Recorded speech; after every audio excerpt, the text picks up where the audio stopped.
Good afternoon, everyone, and thank you for joining us again for another TLRP seminar, taxation seminar.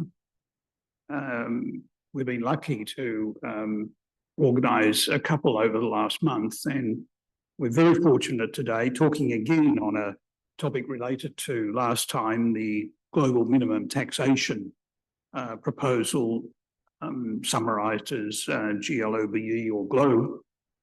And we're talking today about the implementation of this new tax initiative, this framework being created, having been created by the OECD primarily, which is meant to be implemented through local laws, something we talked about at the last TLRP seminar. This time we're very fortunate to have Professor Dr. Martin Vence, who's a professor of national and international tax law and holds the chair for business taxation and the laws of international and Liechtenstein taxation at the University of Liechtenstein in Vaduz. His main research interests are international tax policy, the redesign of tax systems, international tax standards, and various aspects of Liechtenstein tax law. Professor Vence also gives comprehensive advice to the Liechtenstein government on national and international tax law, including double tax agreements and other related matters. We've got a lot to talk about today, I know, and let me just remind everybody that Professor Vence very kindly has provided his PowerPoint slides. They will be uploaded onto the TLRP website, so there's no need to take copious notes as we're going through them, and he won't be talking to each slide individually, but you'll be able to go back and look at them yourselves after the event. They should be loaded onto the site within another day or so. This seminar is also being recorded, and so the recorded presentation will be available within a day or so also. I think that's about all I've got to say, one other thing is we do have question and answer open through Zoom. So if you are asking a question, just go into Q&A and type a question, and I'll be able to see it on my little computer here, and so will Professor Vence, and we can have some discussion at the end. That's enough from me. Martin, we know each other. I'll call you Martin. Thank you very much. It's really a great pleasure to have you back here with us at Hong Kong U, and we're quite honoured to have you visiting us once more. And it's great for Hong Kong, I must say, to see a very steady stream of people who seem to want to come to Hong Kong now to see what's happening, I guess, but also to come back and enjoy Hong Kong in general. Welcome.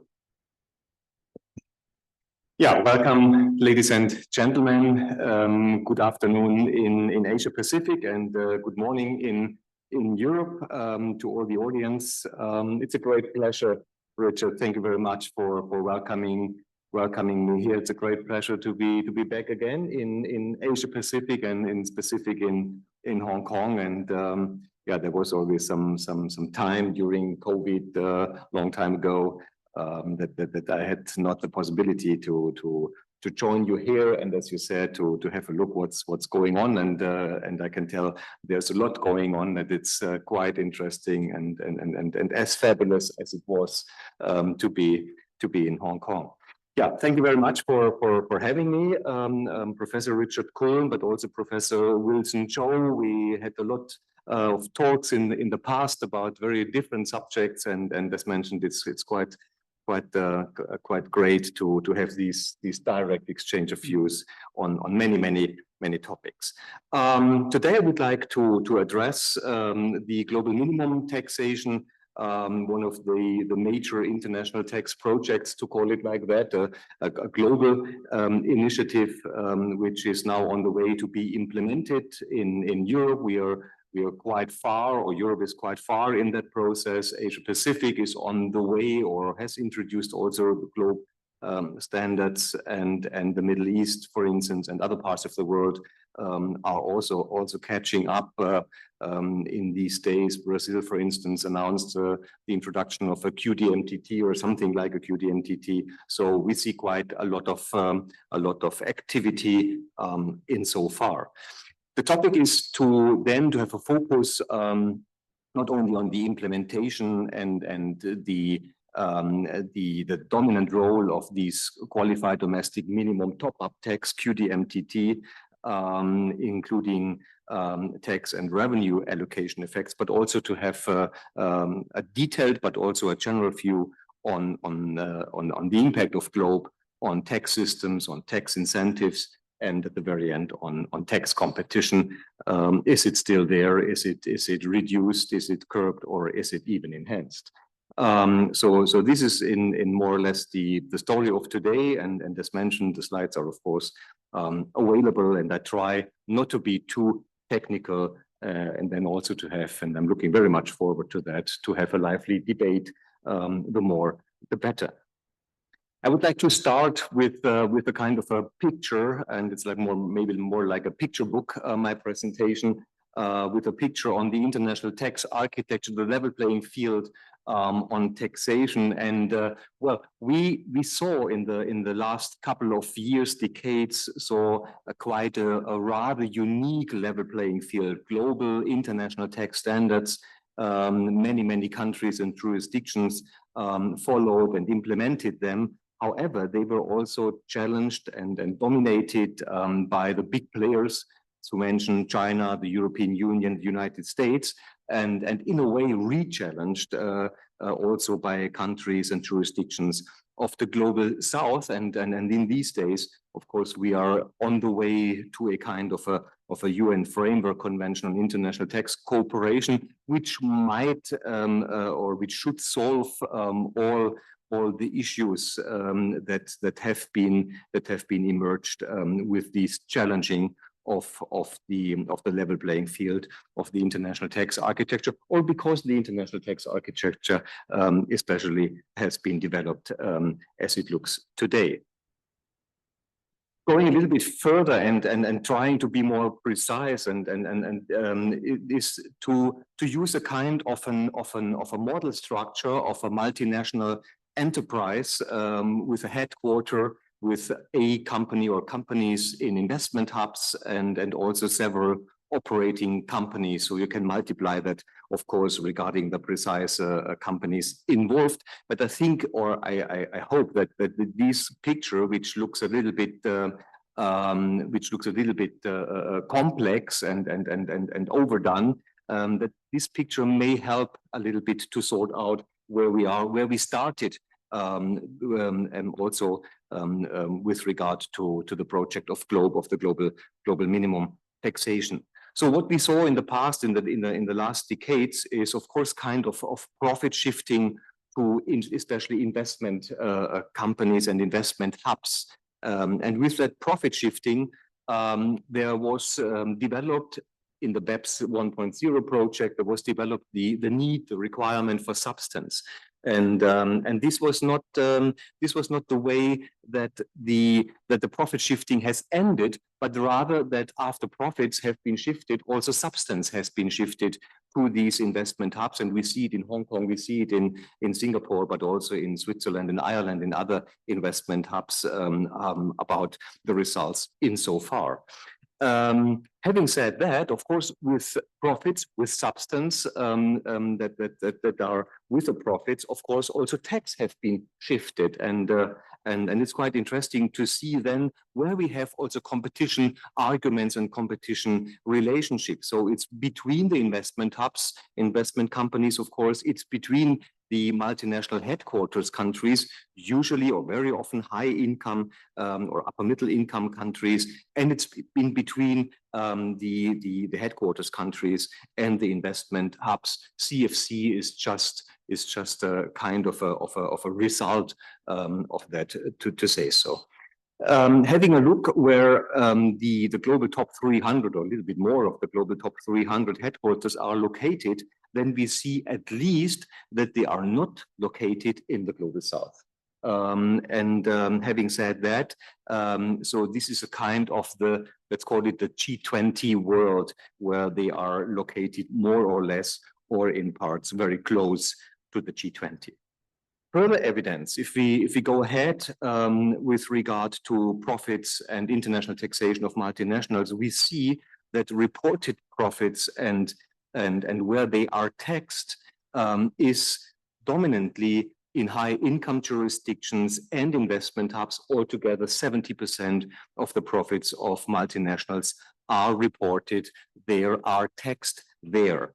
And further evidence, we see that the average tax rates of these profits being reported there is between 5 and 15%, at least more than 20% in so far.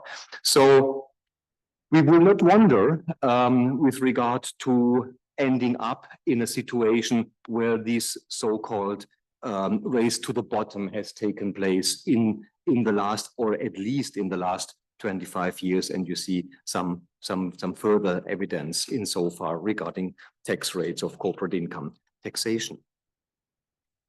Taking into consideration what NGOs developed insofar, and I just want to take one study from 2021, and it is renewed in 2024 now from Tax Justice Network, we see a kind of empirical evidence.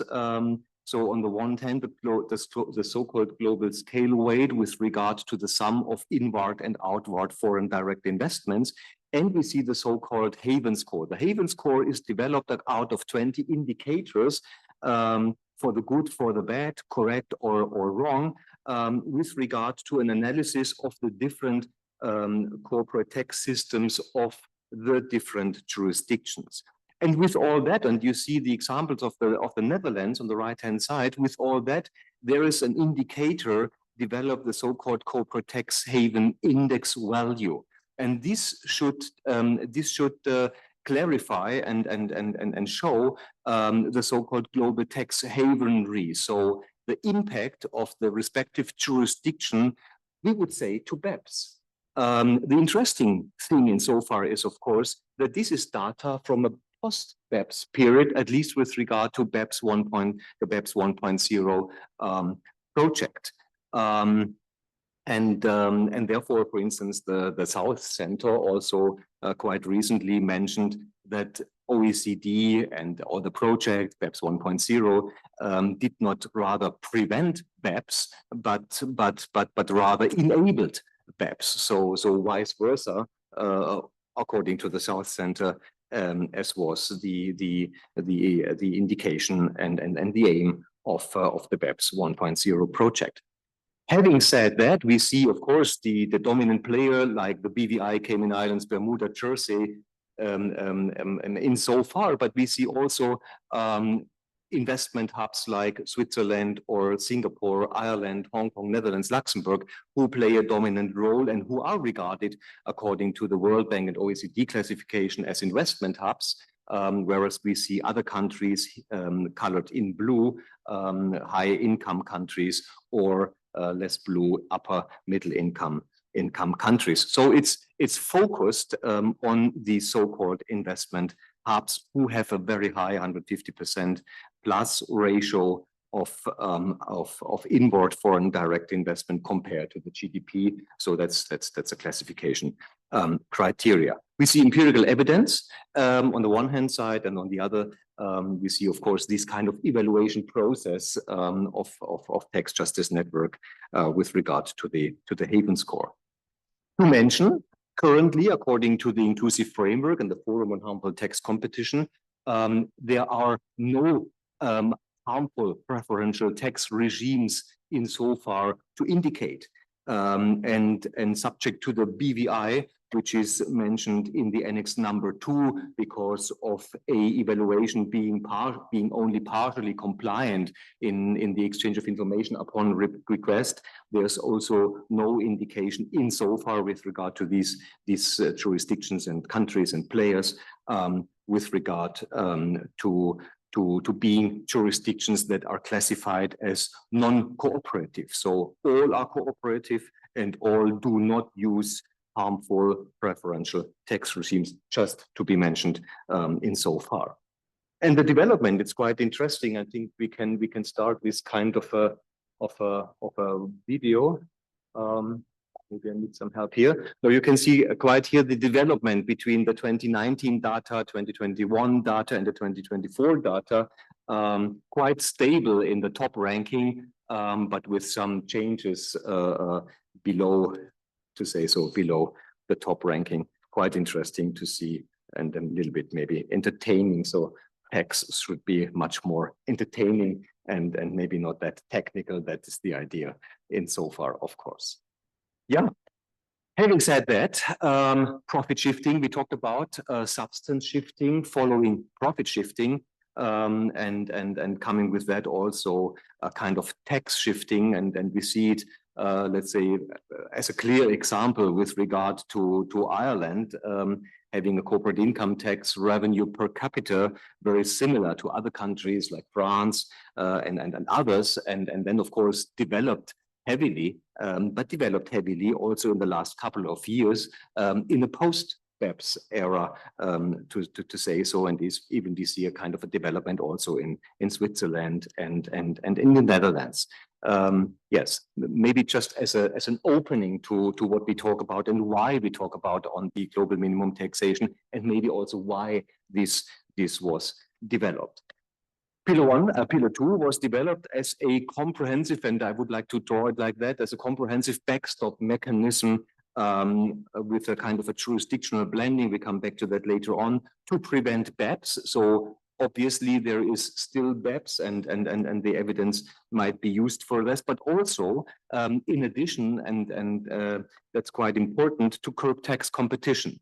So it's not only a clear aim regarding BEPS or one-folded aim regarding BEPS, but also the aim to curb international tax competition and to tax profits, at least regarding multinationals, at least regarding all source countries and jurisdictions with an amount of 15%. And we could elaborate that example, but obviously in the profits with regard to each company and each country that are taxed below the magic 15% and could not be blended with higher tax profits have to be top up, have to be taxed in addition with regard to all these measurements, QDMTT or income inclusion rule or the undertax payments rule and the subject to tax rule also with this 9% on certain transactional payments plays a role in so far.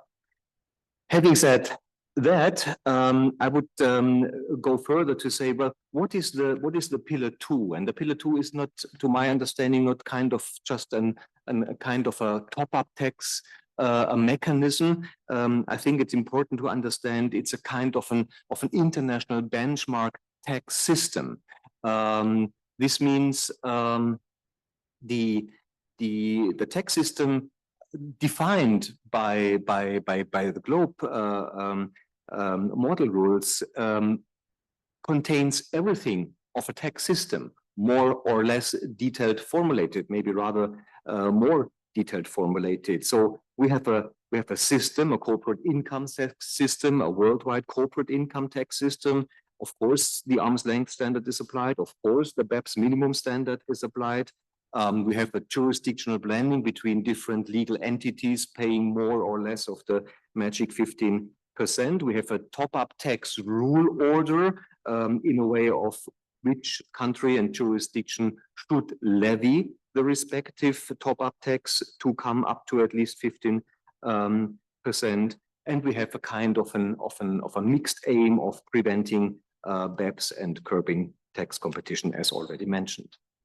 The tax base is clearly defined insofar being, in a way, the GloBE income to define whether or not the 15% have been reached.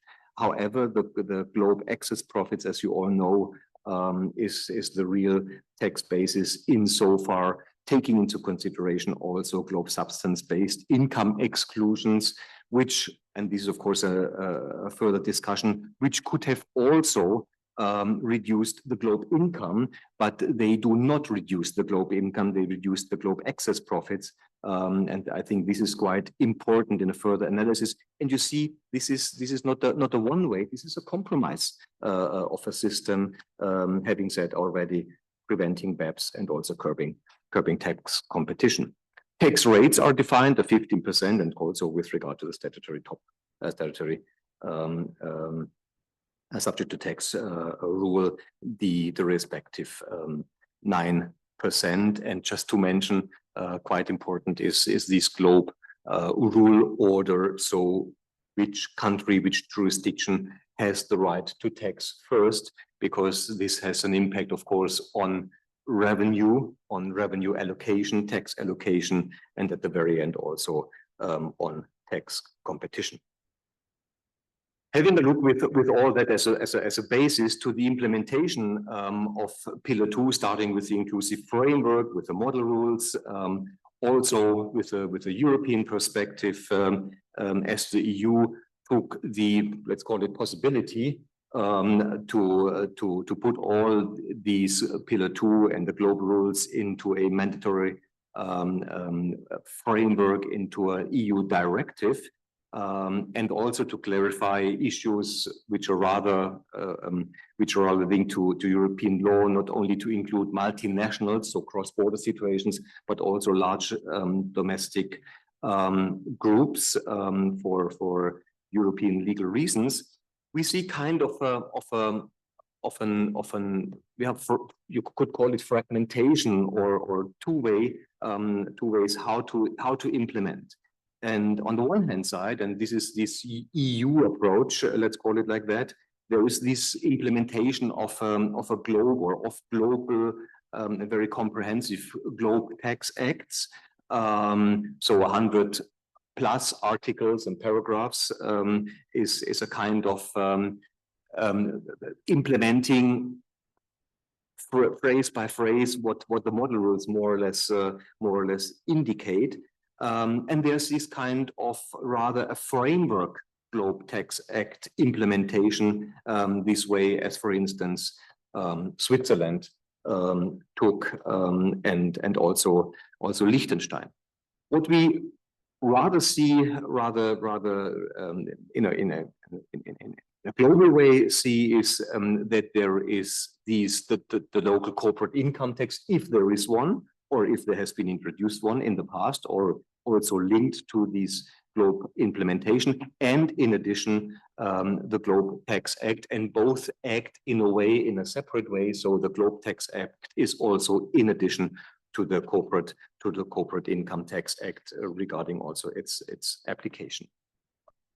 We tried to do a kind of a categorization of the worldwide implementation, and we had a little bit a look at how can we classify and categorize that, and we came up with this kind of a standard. Looks maybe a little bit like Standard & Poor's and others. So we started with an all-in plus implementation, and this is in a way the European Union way. So all rules, the income inclusion rule, tax payments rule, and the QT-MTT, doing so for multinationals, but also for large-scale domestic groups. So more than that has been defined and included in the model rules. Then the all-in version is just multinational entities and the full set of rules.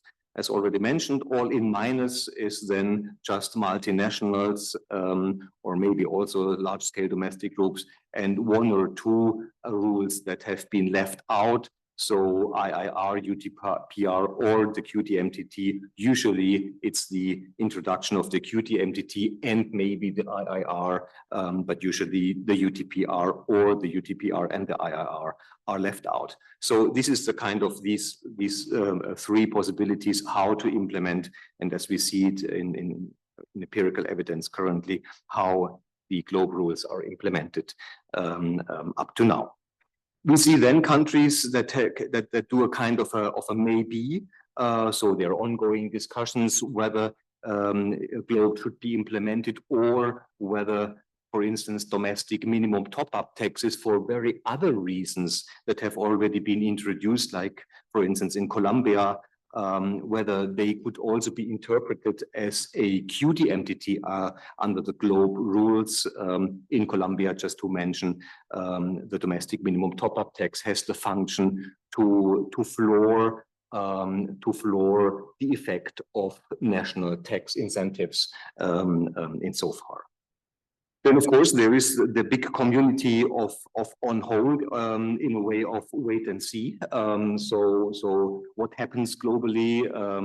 Does it has an effect on the respective country or jurisdiction? And we see, and that's the US, we see, of course, a kind of a neutral minus, where there is not only a no implementation, but where there is also a consideration of rather countermeasures with regard to countries and jurisdictions that implement GloBE. And that's quite interesting insofar as the compromise, according to the inclusive framework, was, well, you as a country's jurisdiction do not have to implement GloBE, but if you do it according to the model rules, according to that what has been established by the OECD and the inclusive framework, but there was clearly no room to introduce countermeasures regarding GloBE, especially if you have been in favor within the inclusive framework.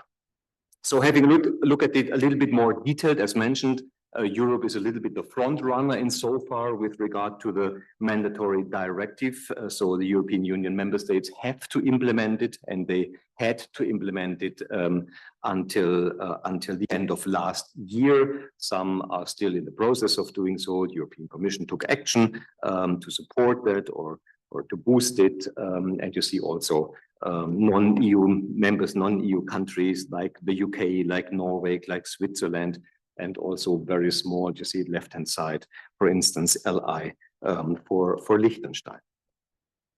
Interesting is quite the process currently in Asia Pacific, including the Middle East. And we see, of course, the two big players, let's call them like this, China and India, are still in an on hold, wait and see position.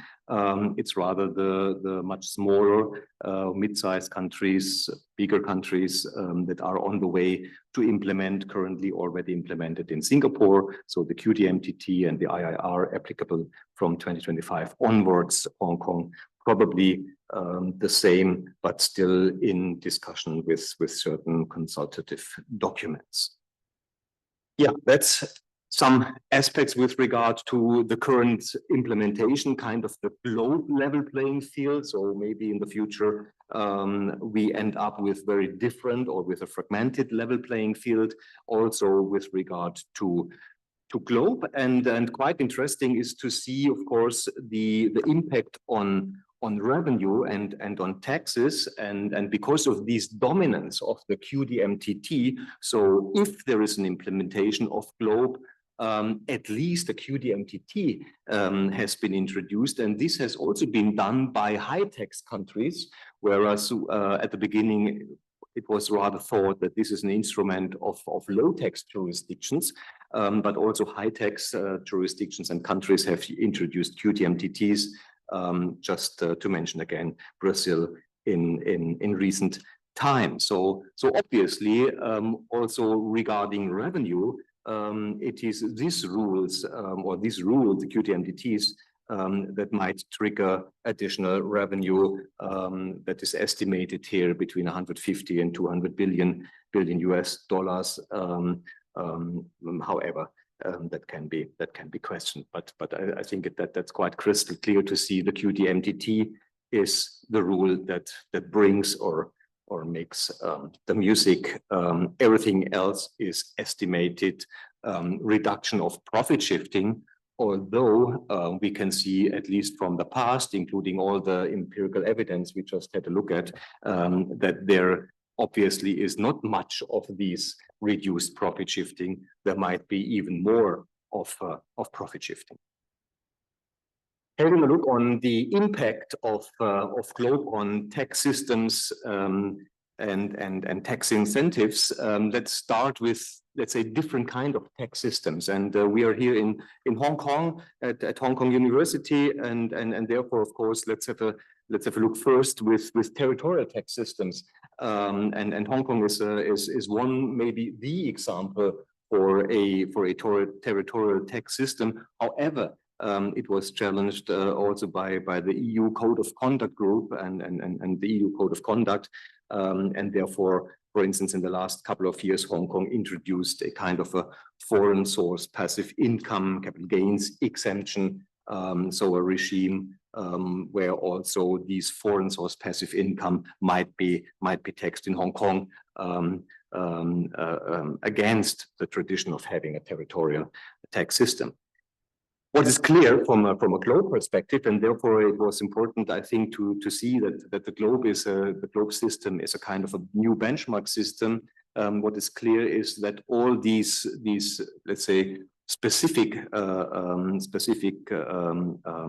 kinds of having a territorial system, they are all cancelled out by GloBE, because GloBE is a worldwide corporate income tax system and not a territorial one. The same is true with regard to certain competitive tax system. It could be either kind of a modern tax system, like in Liechtenstein, with an allowance for corporate equity, not to have a bias with regard to debt equity financing or certain investment decisions and so on, or might be reduced tax rates, or for other reasons and with other reasons, reduced tax bases, reduced tax rates.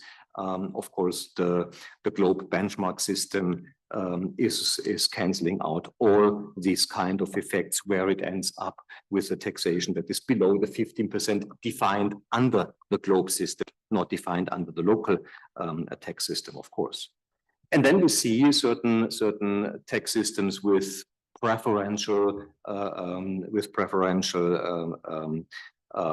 tax incentives, like the traditional ones, the classical ones, IP boxes, reduced corporate income tax rates, research and development super deductions, and so on. And of course, they are also all cancelled out, even, and this is then interesting from the perspective of the aim of GloBE, even if they are in conformity with BEPS 1.0, so with BEPS Action 5, as they are not regarded as harmful or as harmful preferential regimes insofar. Having said that, there are exemptions exemptions, and this is direct subsidies, and these are the so-called qualified refundable tax credits, which are not challenged, which are not cancelled out by GloBE. Go a little bit further to see, well, what does it mean, this impact on tax incentives? And let's have a look on two categories of countries and jurisdictions in two examples. Starting with Ireland, on the left-hand side, we see that the country with a tax burden below the magic 15%, of course, can offer tax incentives, but with the effect that the GloBE top-up tax is even enlarged, and of course the reduced tax rate, reduced means below the 15%, and the tax incentive is both cancelled out entirely by the top-up tax. The same is true with a jurisdiction like Hong Kong, and here we have a statutory corporate income tax rate of 16.5, and we have in the past, or even in the recent past, seen the introduction of, let's say, classical tax incentive, an IP box in Hong Kong with a 5% preferential rate. However, both end up probably, according to a mix, according to the blending of profits, being subject to the tax incentive rate and the ordinary rate below the 15%. Everything is cancelled out. Everything is topped up insofar. The other examples is here in the picture is France and Spain, who are quite interesting insofar as we see that high tax countries come, let's say, into play. So what they do is, or what they would be able to do is, that they offer a kind of domestic BEPS, although cross-border BEPS is probably not possible anymore. For instance, having in one country an IP box and in another country high-taxed ordinary profits. But according to the blending mechanism, of course, this is possible in one country. And so this is, for instance, the French example where we can use, according to the French statutory tax rates for ordinary and preferred tax profits, we can have a kind of almost 70% preferred tax profits and 30% ordinarily taxed profits, ending up still in a level of taxation of at least 15%. The same is true with regard to the Spanish example, and we see that this might be a kind of a strategic position of France and Spain, who of course try to higher than the 15% tax ordinary profits of local business, but also of multinationals. But they offer for the multinationals this opportunity of using this preferred IP box, this preferred taxation,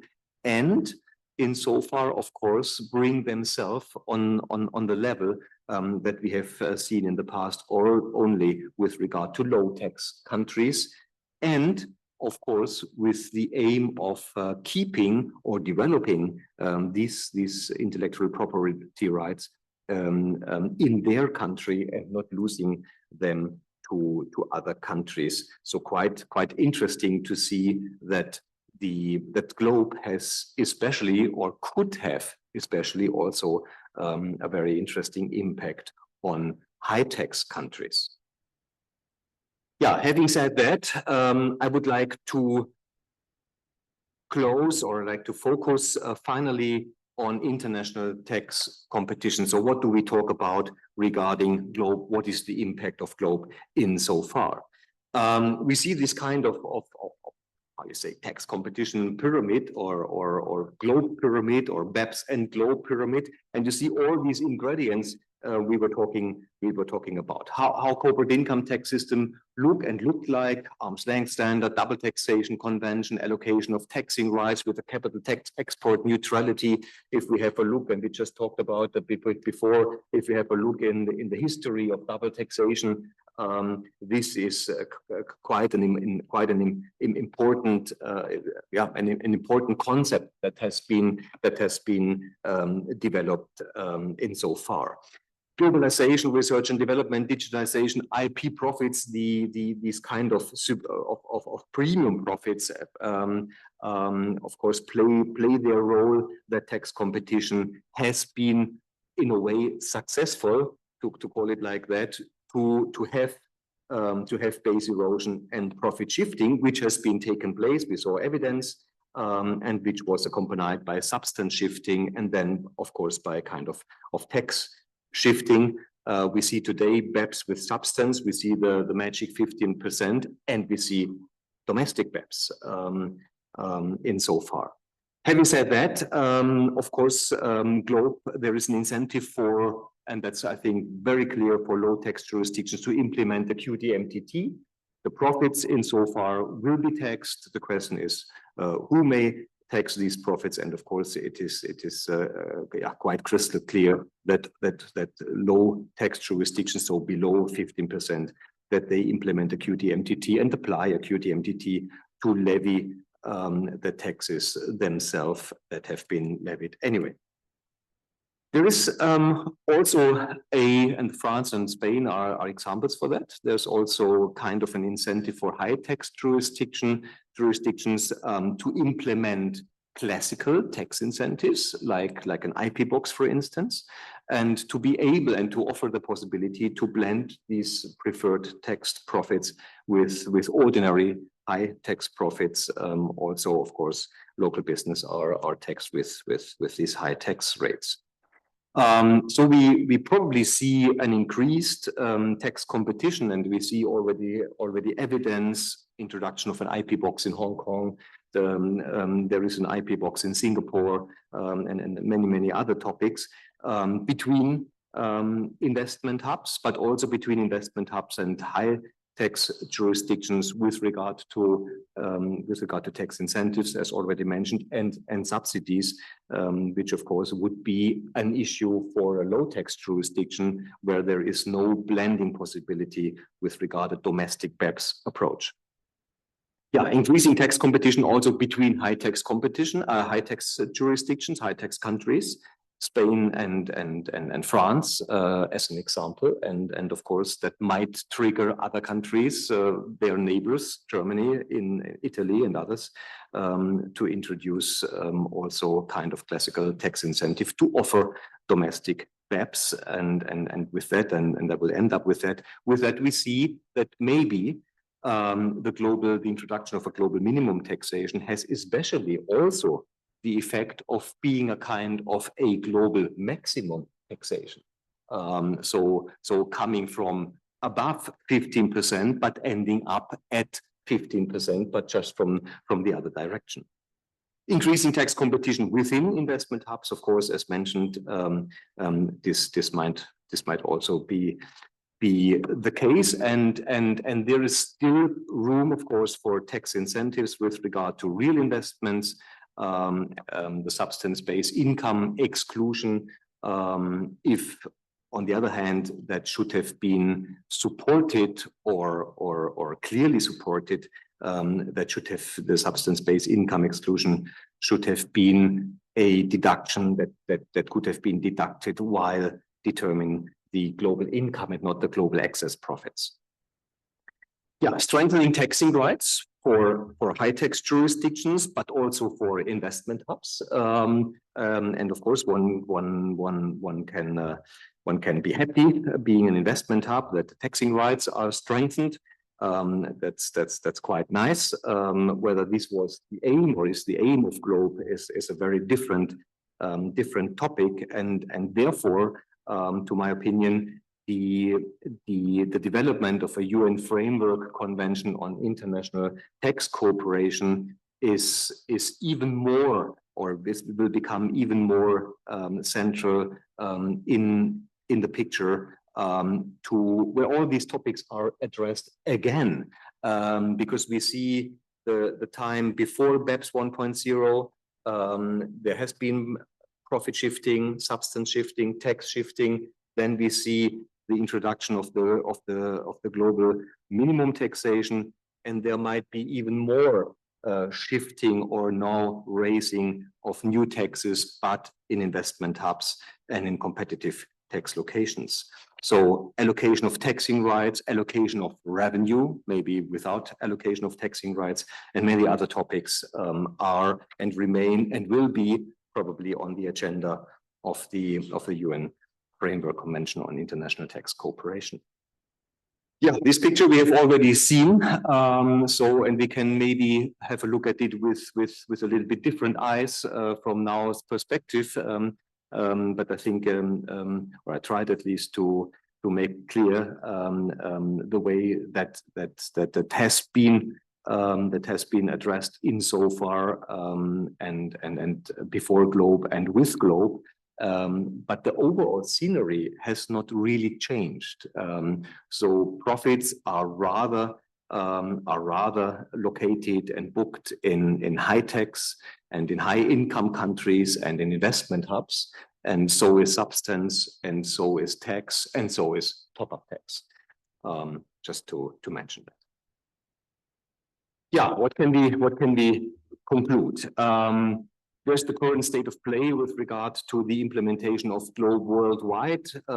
It started more or less in Europe, some Asian countries, of course.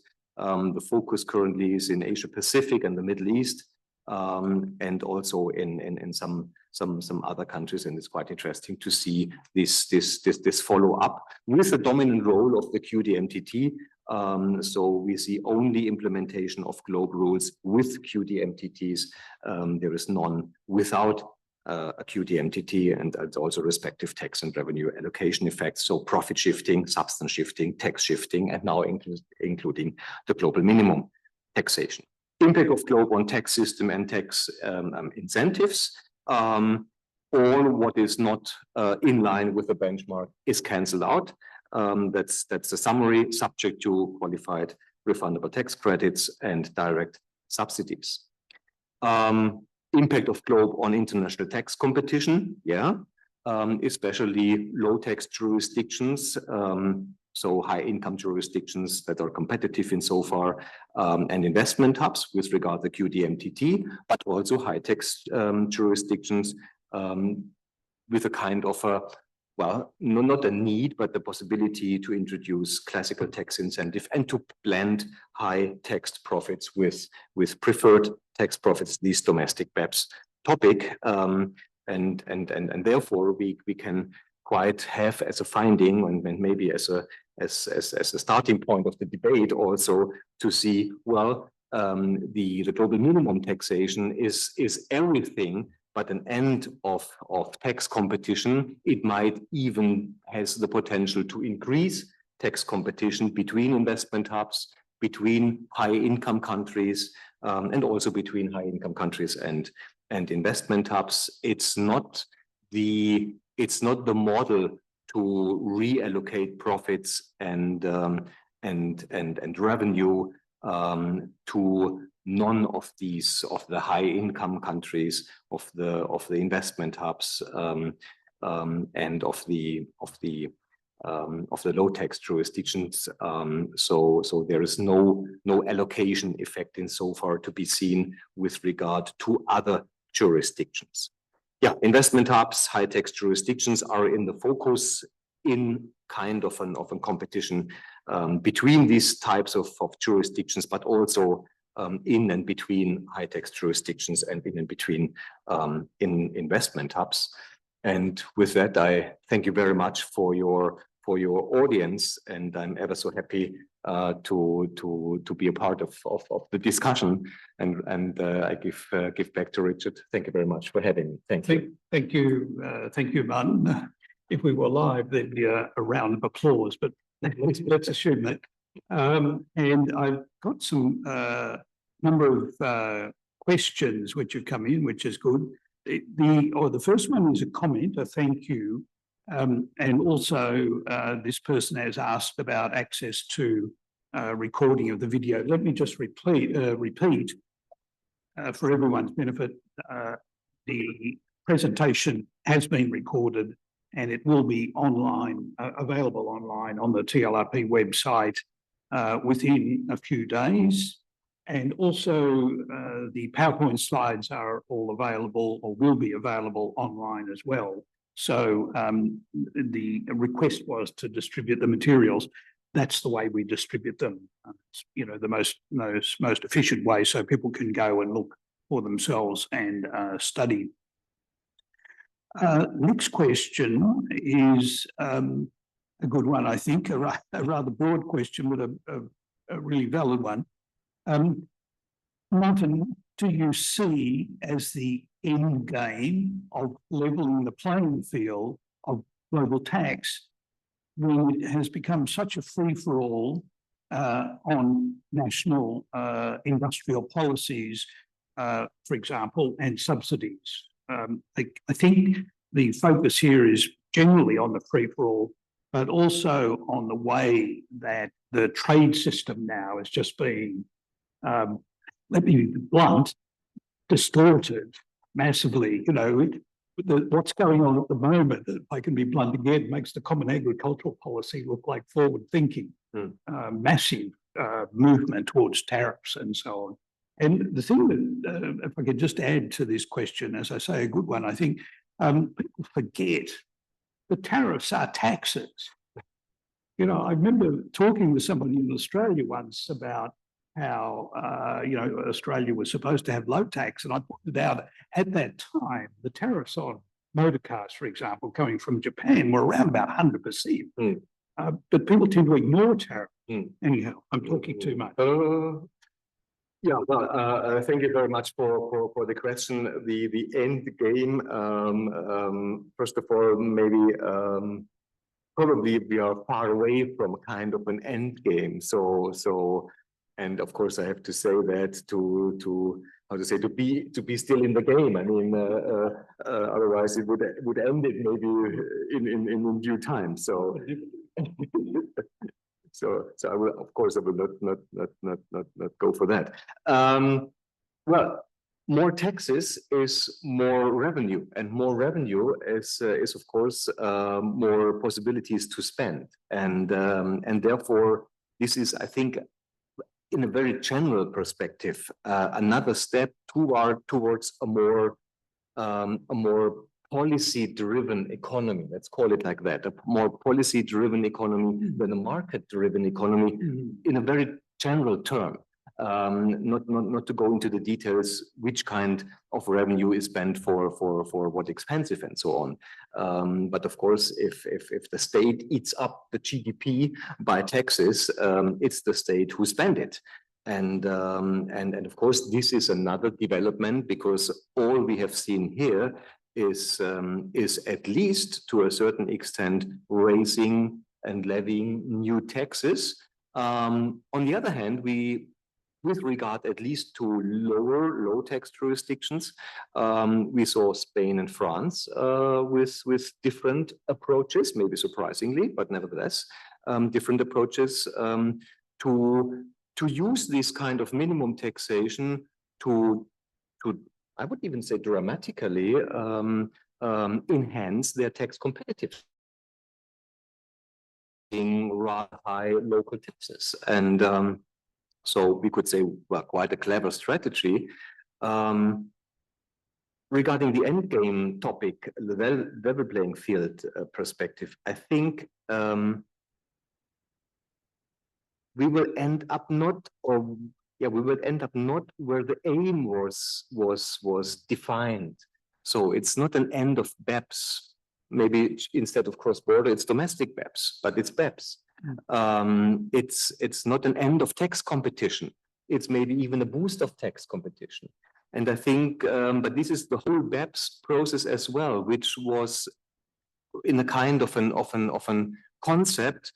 If BEPS profit shifting, and there's evidence for profit shifting, no question. If that is accompanied with a substance requirements, it does not mean that the profits are shifted back to the high tax countries. What we have seen is substance has been shifted.